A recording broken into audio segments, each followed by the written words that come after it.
First of all আমি ধন্যবাদ জানাতে চাই আইএসএফ করার জন্য। এখানে থাকতে পেরে খুব ভালো লাগে।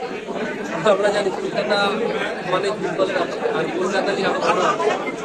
কলকাতা ফুটবল লিগ বিগত দিনে ফুটবলারকে ভবিষ্যতের রাস্তা দেখিয়েছে।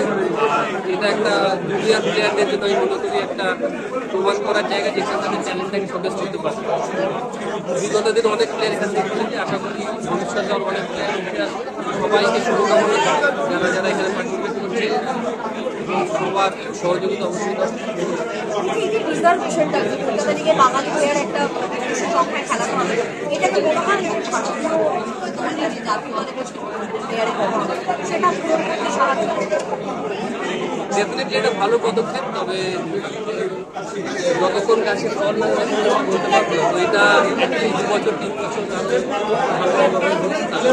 আর বাঙালিতে মানে কলকাতায় ভারতবর্ষের ফুটবলারের ট্যালেন্ট আছে, আমরা তা ঠিক মতো গ্রহণ করতে পারি।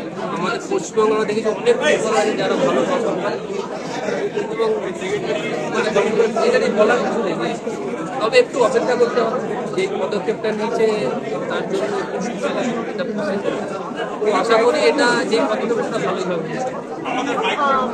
একটাই কথা, ইন্ডিয়া টিম নিয়ে সত্যি কথা আশাবাদী হওয়া হয়েছে না।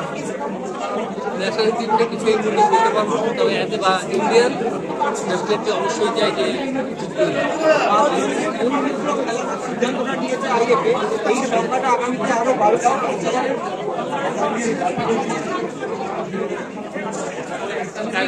11 20 হবে না। আমাদের নট অনলি কলকাতা লিগ, আমাদের ভারতবর্ষকে ভাবতে হবে।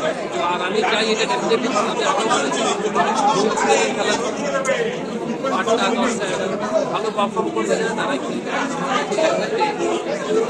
আমি ঠিক এবং একটা ইন্ডিয়ান ভাবে ভালো, এটা হয়তো আমার মেবি আমি ভারতবাসী সবাইকে নিয়ে করতেছে।